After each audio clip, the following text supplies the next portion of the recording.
The hospital told me they had found my daughter. I laughed into the phone, sharp and ugly, because I was 72 years old and I did not have a daughter. I had never had a daughter. I had a son, a mortgage I finally paid off, a heart with too many scars, and a quiet retirement that fit me like an old coat. But no daughter. The nurse on the line did not laugh with me. "Sir, we ran a confirmatory DNA test after the initial match. It is not a mistake. She asked for you by name before she lost consciousness." A pause. The kind that fills with alarms you cannot hear yet. "She's in the trauma unit. If you're able to come now, we need a family member." Family member. I stood in my kitchen with the phone pressed to my ear, looking at a bowl of oranges like it contained the answer. The clock above the stove ticked with smug certainty. Outside, a December wind worried the bare branches of the maple in my yard. My dog lifted his head, then laid it back down as if deciding this was my problem. "I think you have the wrong," I started. "We don't," she said, gentle now. "Her name is Marisol Reed. Do you know that name?" I did not. I should have. Something in my chest tightened anyway, a sensation like a hand closing around a fistful of old thread. "No," I said. "No, I don't. And I don't have a daughter." The nurse exhaled like she had heard that sentence before. "Please, just come. Bring identification." When the call ended, I remained standing there with the phone in my hand, the screen black, my reflection warped in it. I told myself this was a scam. I told myself hospitals did not call strangers and announce secret children like a game show reveal. Then I heard my own voice in my head, not from the call, but from somewhere deeper. Calm, practiced, absolute. "I don't have a daughter." I believed it. I truly did. Before I keep going, let me ask you something. Where are you listening from? What time is it there? I want you to remember the moment I said those words, because by the end of this story, I will tell you what it cost me to believe my own lie. I drove to the hospital like a man running from a fire he could not see. The roads were slick with a thin glaze of ice. Taillights smeared red across the wet pavement. I gripped the steering wheel so hard my knuckles whitened, and still my hands shook. The hospital sat on a hill like a fortress, windows blazing. Inside, it smelled of antiseptic and coffee that had been burned and reheated too many times. The lobby was loud with wheels and voices and the distant, constant beeping of machines. A security guard checked my ID. A clerk printed a visitor sticker and pressed it to my coat like a brand. A woman in scrubs met me near the elevators. She was young enough to be my granddaughter. Her face held that careful hospital neutrality people learn when they live around pain. "Mr. Reed?" she asked. "Yes," I said, my throat dry. She nodded and led me down a corridor that grew quieter and colder the farther we went. "I'm Nurse Patel. Thank you for coming." She's stable, but it was serious. She was brought in from a multi-car collision on the interstate. No identification on her. She kept repeating one phone number. My phone number. I stumbled on my next breath. "How did you—" "We ran the number. Got your name. We needed next of kin. She said you were her father." "That's not possible," I said. Nurse Patel slowed and looked at me with a patience that felt like pity. "Sir, we don't tell people things like this lightly." When she came in, her blood work triggered an alert because her DNA profile is in a medical genealogy database. We match profiles sometimes when it's necessary for unidentified patients. It matched you. You have a profile. I did. Years ago, my son convinced me to do one of those kits. A silly curiosity, he'd called it. "Find out if we have Viking blood, Dad." I remembered spitting into the tube, laughing at how ridiculous it all was. My mouth opened and closed without sound. "She's 26, Patel said. She has internal injuries. A fractured pelvis, broken ribs, a concussion. She asked for you. I need you to prepare yourself." I braced for many things. I did not brace for the moment the curtain pulled back, and I saw a young woman lying in a hospital bed with bruises blooming along her cheekbone and collar, hair dark against the white pillow, eyes half-lidded with medication. Because her face did something to me I cannot explain cleanly. It was not recognition. It was worse. It was a sense of a missing piece snapping into place in a way that made my stomach turn. Her nose was my mother's nose. Her mouth, even swollen, carried the same curve my son had when he was a boy. One of her hands lay outside the blanket, fingers bandaged, and I stared at the knuckles because they looked like mine, long and square. She breathed shallowly. A monitor beside her hummed and beeped. A bag of clear fluid dripped into her arm. "Marisol," Nurse Patel said softly, touching the woman's shoulder. "Someone is here for you." The woman's eyelids fluttered, her gaze drifted, then snagged on me as if I were a hook. Her lips trembled. "Dad?" she whispered. The sound went through me like a blade. "No," I said automatically. "No, I'm not." Her eyes filled with tears. Even medicated, even broken, she looked at me with something that was not confusion. It was a certainty that made my certainty feel like a thin sheet of ice. "I found you," she whispered. I did it. I found you." My throat tightened until it hurt. I took a step back and bumped the wall. Nurse Patel rested a hand on my elbow. "She's been through a lot. Please, just sit. Talk to her. It helps." Marisol's gaze tracked me. She tried to lift her head and winced, a grimace of pain twisting her face. It was instinctive, the way my hand moved to steady her pillow. My fingers touched the edge of the cotton. She flinched and then relaxed, as if even that small contact mattered. "Don't go," she said, voice thick. "Please don't go." I sat, not because I wanted to, but because my legs had become unreliable. "I'm not your father," I said again, forcing the words to behave. "There's been a mistake." Marisol's eyes narrowed, and something hard flickered behind the tears. "You look like the pictures." "What pictures?" I asked, though my heart already knew it did not want the answer. She swallowed. "My mom. She kept a box." A box. Something shifted in my mind, a movement like a door in a long hallway. It did not open. It only rattled. Nurse Patel interrupted with practiced timing. "I'll give you privacy. A doctor will come speak with you about next steps." She left, and the room quieted until it was just the beeping and Marisol's breathing and the sound of my own pulse in my ears. Marisol reached for the call button, but stopped, her hand trembling. Her fingers were scraped raw. She stared at me like she was afraid I would vanish if she looked away. "You're really here," she said. I thought you'd slam the door." I heard myself say, "I don't know you." "I know," she whispered. "That's why it hurts." I should have asked questions. I should have demanded proof. I should have walked out and called my lawyer and told myself to sleep it off. Instead, I sat there like a man in a courtroom waiting for the verdict, and I watched a stranger's face look like my family. "When you're feeling stronger," I said, voice hoarse, "we'll talk, all right?" Marisol's mouth quirked in a bitter, almost smile. "That's what you always do, right? Talk later." The words landed with a weight that did not belong to them. "Always?" I echoed. Her eyes closed. "Forget it. I'm tired." A few minutes later, a doctor came in, brisk and polite. He introduced himself, reviewed her injuries, explained surgery plans, asked me to sign consent forms as next of kin. "I'm not next of kin," I said, and the doctor paused. The air in the room cooled. "She listed you as father," he said carefully. "We have a DNA match. You're not obligated to do anything, but legally, if she's incapacitated and you're the only identified family, we need someone to make decisions." I stared at the papers. The words swam.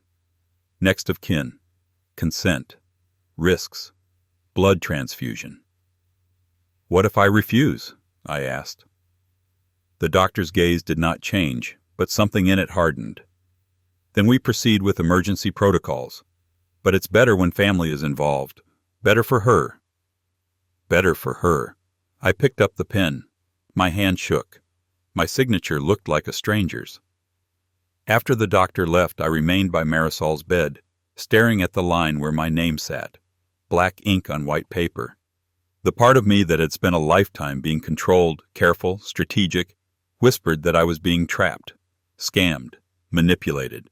Another part of me, older and quieter, whispered something else. This is yours.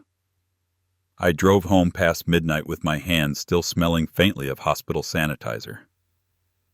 The house was dark. My dog greeted me with a thump of tail and a hopeful glance, then paused when he sensed something off. He stayed close, pressing his warm body against my leg. I could not sleep. I sat at my kitchen table with a glass of water untouched, staring at nothing. The nurse's voice replayed. The girl's voice replayed.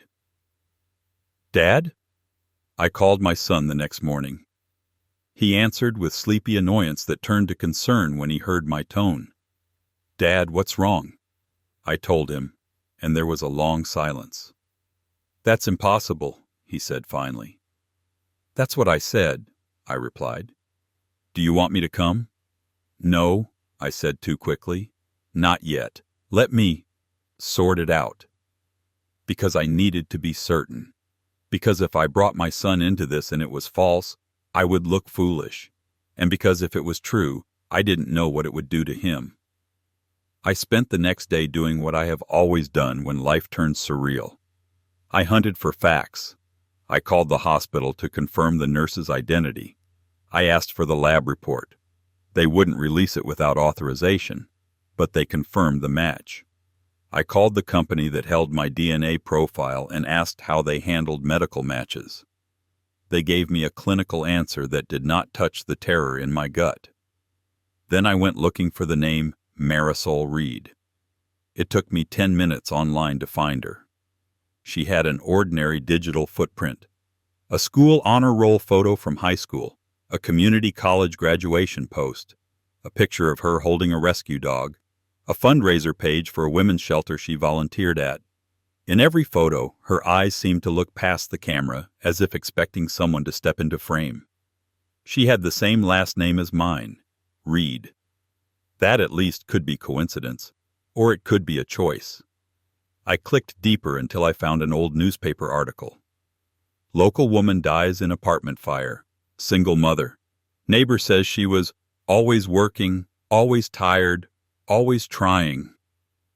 The woman's name beneath the headline made my stomach flip.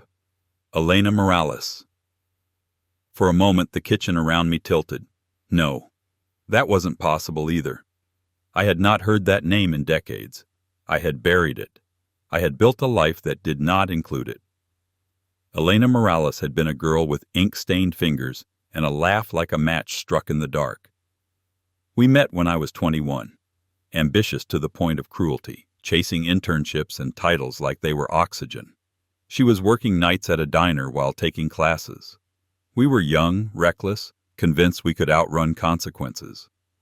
The memory surfaced in fragments: a cheap apartment, a fan rattling in summer heat, Elena's hand on my chest, her voice saying my name as if it meant something. Then another memory, sharp as broken glass. Elena standing in a hallway with a piece of paper in her hand, face pale, eyes wild.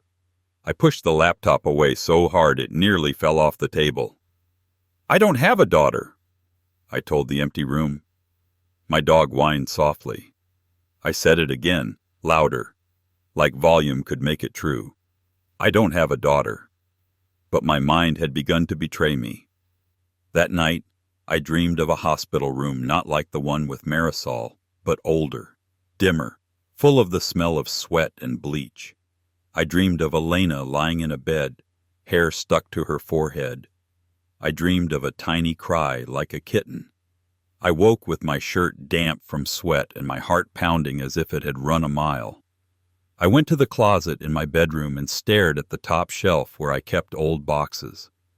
tax documents, my military records, photographs from my parents' house, everything I had carried forward and everything I had tried to leave behind. I pulled the boxes down and set them on the floor like I was arranging evidence. My hands moved with a discipline learned from a lifetime of refusing to panic. I opened each box, sorted, searched. Old photos, yellowed at the edges, a college diploma, letters from my mother, a tie clip I hadn't worn in 30 years. Nothing. No baby photos, no hospital bracelets, no tiny footprints, nothing that said daughter. I felt relief, so sharp it hurt. Then my fingers brushed a thin envelope taped beneath the bottom of one box, hidden where only someone who had known it was there would look. My breath caught. The envelope was brittle with age. My name was written across it in Elena's handwriting. Jonah, please read. I stood there holding it as if it were a live wire. My hands trembled. I should have thrown it away. I should have returned it unopened to the past. Instead, I tore it open. Inside was a letter, folded tight, and a photograph. The photograph showed Elena in a hospital bed, eyes exhausted but shining, holding a newborn swaddled in a blanket. The baby's face was red and wrinkled, mouth open mid-cry. Elena's expression was a mix of triumph and terror. And taped to the back of the photo was a hospital bracelet.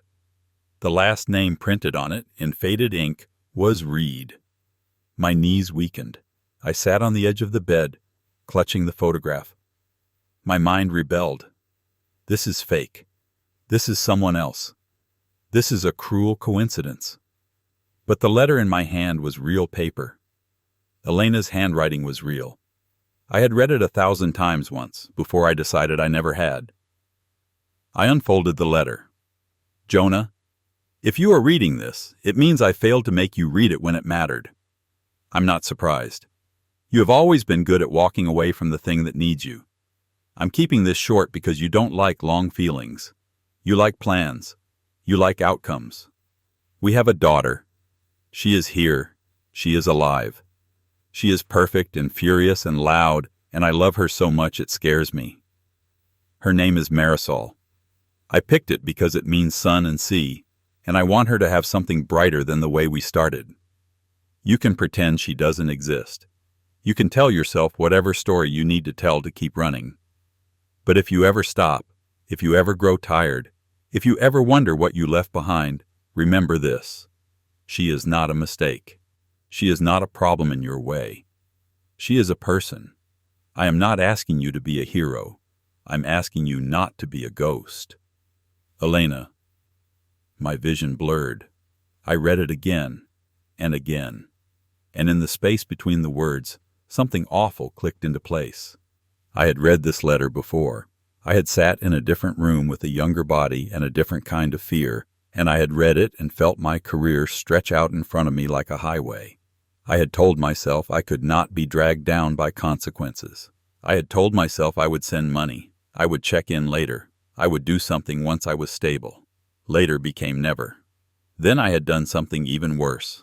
I had decided the only way to survive the guilt was to rewrite the past. No daughter, no baby, no Elena, no responsibility. I had practiced that lie until it became my memory, and I believed it. I sat there with the letter in my shaking hands and realized that the call from the hospital had not created a daughter. It had uncovered her. My stomach turned. I ran to the bathroom and vomited until nothing came up but bile. Then I gripped the sink and stared at myself in the mirror. 72 years old, gray hair, creases carved by time and regret, a grandfather. And somewhere in a hospital bed, a young woman I had abandoned was breathing through pain and asking me not to go. My phone rang as I stood there, still shaking. It was the hospital. I answered with numb fingers. Mr. Reed, Nurse Patel said. She's asking for you again. She's agitated. We're trying to keep her calm before surgery. I'm coming, I said, and the words felt like stepping off a cliff. I drove back in daylight. The sky was low and white. The world looked ordinary in the way it does when your life is not. In the hospital room, Marisol's eyes were open, clearer now. Pain sharpened her features. She looked older than 26 and younger than anything I could name. She watched me enter with a guarded expression. "You came back," she said. "Yes," I managed. Her gaze dropped to my hands. "They told me you said you weren't my father." Shame rose hot in my chest. I wanted to deny again, to protect myself, to keep the lie intact, but the photograph in my coat pocket felt like a weight. "I didn't understand," I said carefully. "I still don't understand everything. But I'm here." Marisol's lips pressed together. "My mom always said you'd say that you wouldn't understand because understanding would mean you did something wrong." The accuracy of it struck me. "I did do something wrong," I whispered, and the words tasted like blood. Marisol's eyes widened slightly. I sat in the chair again, closer this time. "You said your mother kept a box." "She did," Marisol said, voice tight.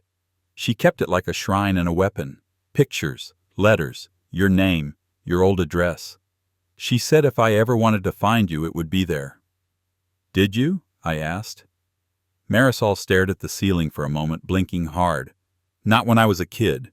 When I was a kid, I didn't want you. I wanted her to stop crying in the bathroom at night when she thought I was asleep." The room felt smaller. "She cried because of me," I said. "She cried because she was alone," Marisol corrected.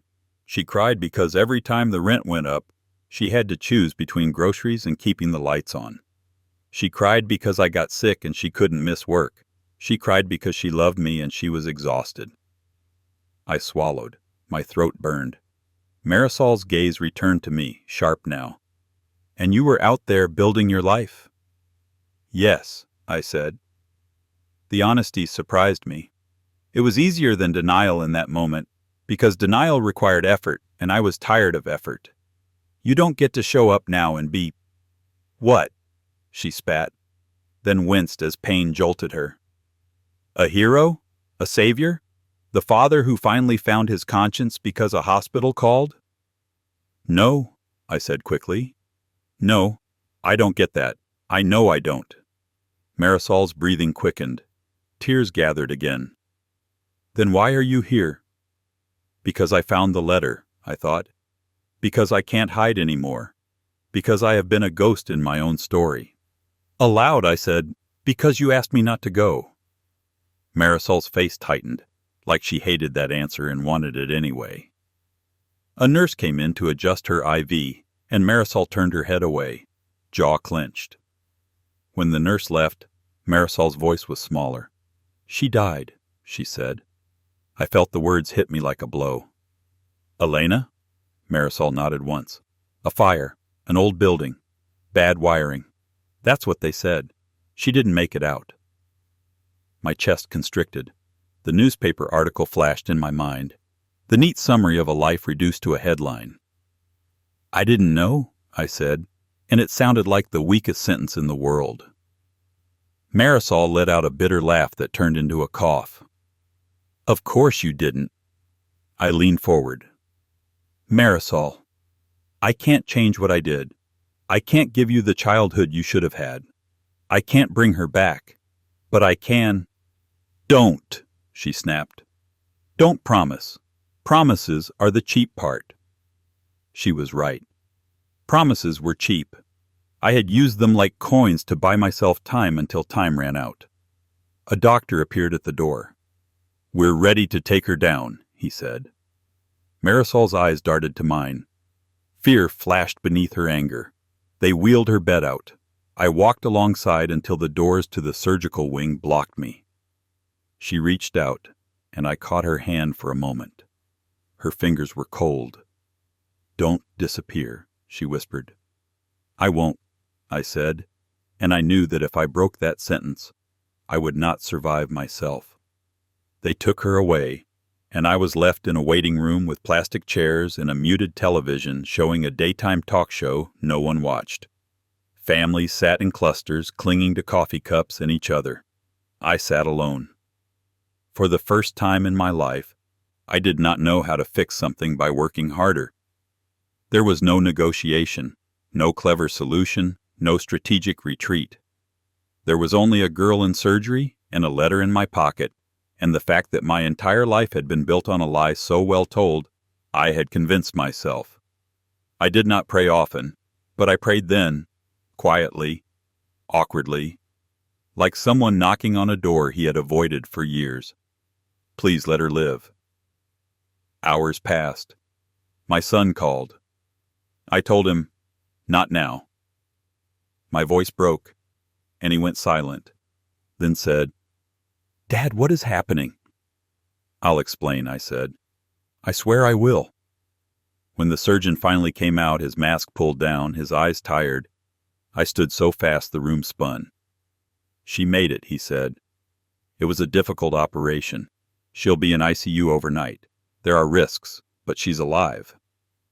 My knees nearly gave out. I gripped the back of a chair until the shaking stopped. Can I see her?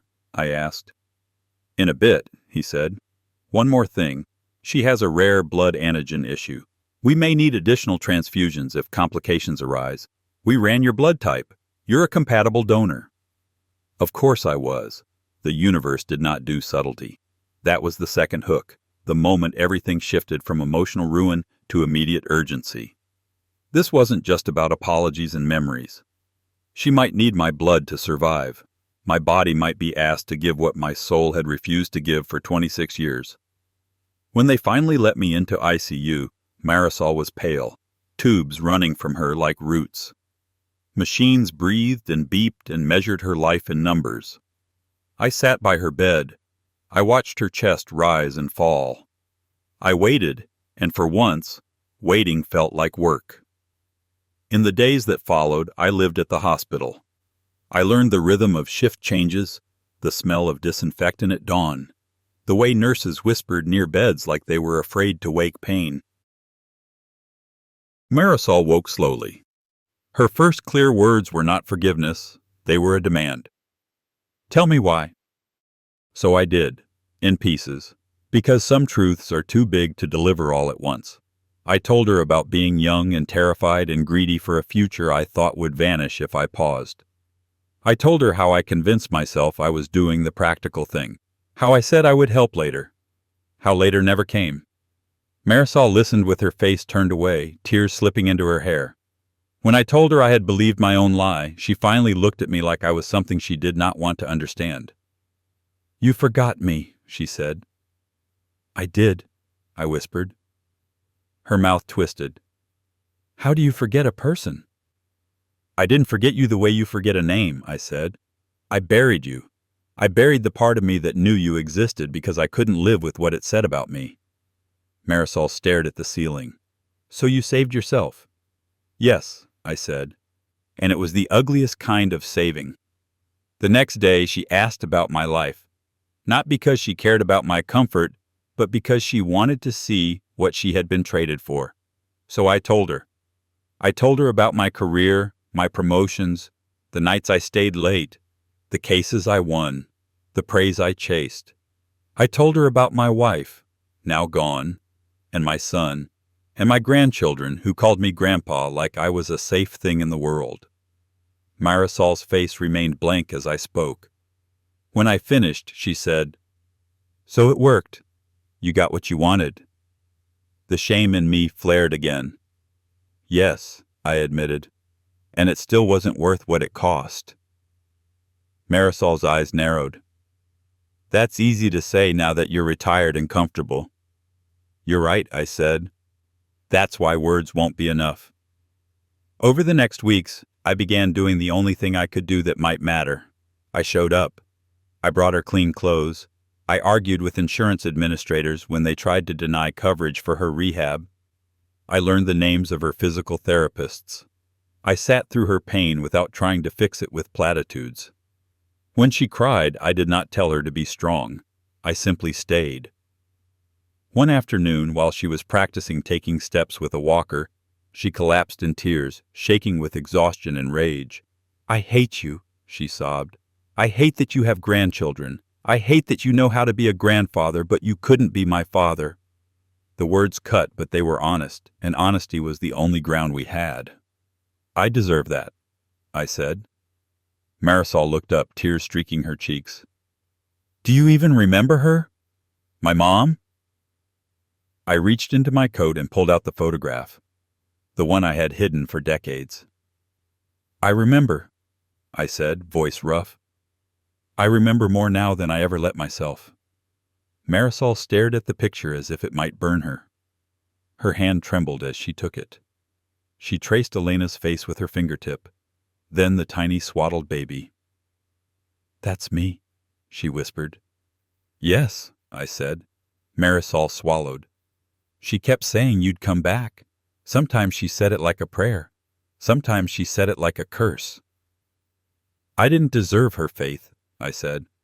Marisol's lips pressed together. "She died thinking you didn't care." That sentence was a hammer. "I did care," I said desperately. "I cared so much I ran." Marisol looked at me like she wanted to reject that as too convenient. Then she looked away. In the quiet after, I did something I had avoided my whole life. I asked, "What do you need from me?" Marisol's laugh was small and sad. "I needed you 26 years ago." "I know," I said, "but what do you need now?" She stared at the ceiling for a long time. When she finally spoke, her voice was barely above a whisper. "I need to know you're not going to make me feel stupid for wanting you." The simplicity of it broke me.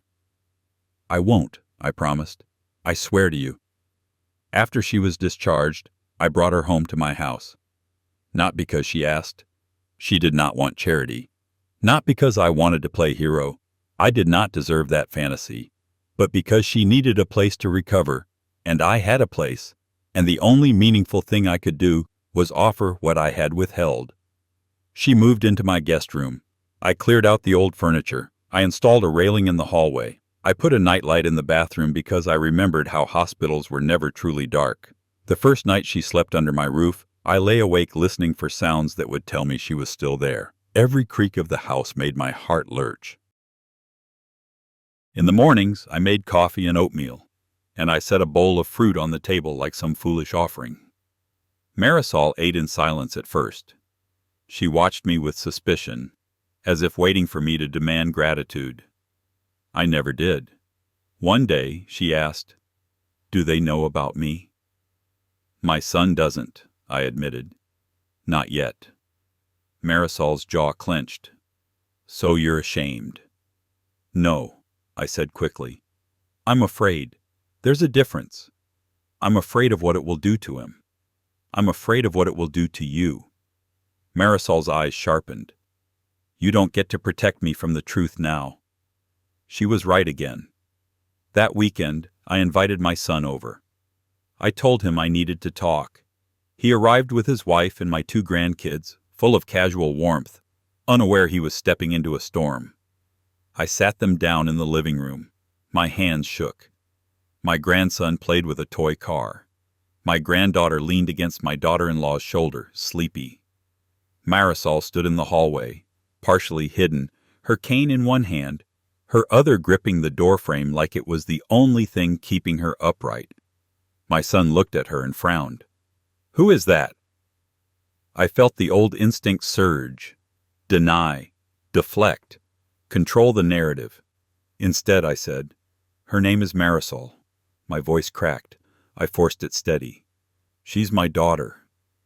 The room went silent so suddenly it felt like the air had been sucked out. My daughter-in-law's hand flew to her mouth.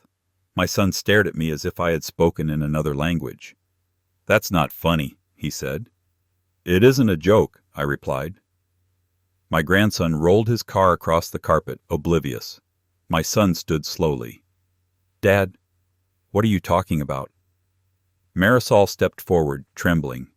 Her face was pale, but her eyes were fierce. "I didn't ask for this," she said. "I didn't ask to be here. But it's true."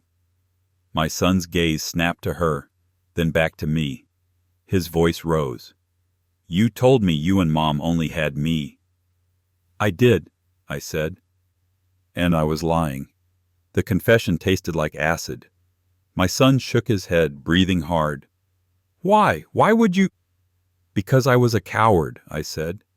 Because I wanted my life to be clean and simple and impressive, and I treated my own child like a complication. Marisol's eyes filled with tears, but she kept her chin up. My son's face reddened. You let her grow up without you? You let me grow up thinking I was your only child? Yes, I said. My son's fists clenched at his sides. He looked like he might punch the wall. He didn't. He looked at Marisol and his expression softened, then hardened again, like he didn't know where to put his emotions. Where have you been? He asked her. Marisol swallowed. Working, surviving, taking care of my mom until she died, trying not to hate you for being a ghost. My daughter-in-law started crying quietly. My granddaughter looked up, confused, her small face wrinkling. My son's voice broke. Dad, how could you? There was no defense, only truth. I don't have an answer that makes me look better, I said. I only have the answer that's real. My son stared at me for a long time. Then he looked at Marisol again, and something in him shifted, slow and painful. He took a step toward her. Marisol stiffened. My son stopped at a respectful distance, voice low. You look like us. Marisol let out a shaky breath. I know. My son's eyes filled with tears. He tried to blink away. He glanced at my grandkids, then back at Marisol. They're your niece and nephew, he said, voice trembling. Marisol's mouth quivered. I guess. My granddaughter, sensing adult emotion, slid off the couch and walked toward Marisol with the fearless curiosity of children. Are you sick? She asked, staring at the cane. Marisol froze, unprepared for innocence. I got hurt, Marisol said softly. My granddaughter nodded solemnly. My grandpa got hurt once. He got a big scar. Marisol glanced at me, and her eyes softened for the briefest moment. My son's wife stepped forward and touched Marisol's arm gently. Would you like to sit? She asked. Marisol hesitated, then nodded. They sat. The storm did not end, but it changed. It became something else. Grief, anger, shock, and the fragile beginning of a connection that had no right to exist and yet did. That night, after they left, my son hugged me. It was not forgiving. It was not warm. It was the hug of a man holding on to something so he didn't fall. You have to earn this, he whispered, from both of us. I will, I said. In the weeks that followed, our house became a place of awkward, careful rebuilding. My son came by alone sometimes, sitting at the kitchen table with Marisol, asking questions he was afraid to ask. What was Mom like when she was young? Did you ever have birthdays? Who taught you to drive? Marisol answered, sometimes with bitterness, sometimes with surprising tenderness. My grandkids began to treat her like a new adult in their orbit. They asked her to watch cartoons. They showed her drawings. They forgot to be cautious because children do not understand history. Marisol did not forgive me quickly. There were days she barely spoke. Days she looked at me like I was a stranger in her home. And I let her, because I had spent 26 years controlling the story. I could spend the rest of my life letting her write hers. One evening, months later, I found her sitting on the back porch, wrapped in a blanket, staring at the yard. The maple tree's branches were budding. Spring had arrived quietly, without asking anyone's permission. You're thinking, I said. Marisol glanced at me. I'm always thinking. I sat beside her, careful not to crowd. After a long silence, she said, I used to imagine you as a monster. It was easier that way. And now? I asked. Marisol's eyes stayed on the yard. Now you're just a man, a weak man, A scared man. A man who made a selfish choice.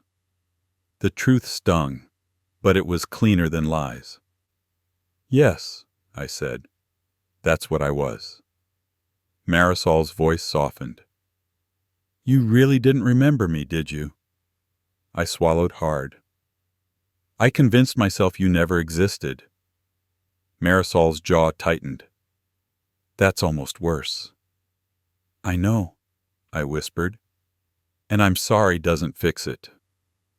Marisol pulled the blanket tighter. My mom wrote you letters for years. She never sent most of them. She'd write them, then rip them up, then write another. She said she didn't want to beg. I closed my eyes briefly, feeling the weight of every ripped-up letter. I found one letter, I said, the one she hid. Marisol nodded slowly. She always thought if you ever read it, it would crack you open. It had. Marisol's gaze drifted to my hands. Why did you come back, after all these years? I could have given a simple answer.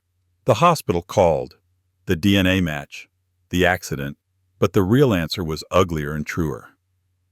Because I ran out of excuses, I said. Because the lie finally met something stronger than my will. Marisol was quiet. Then she said, I don't know if I can forgive you. I'm not asking you to, I said.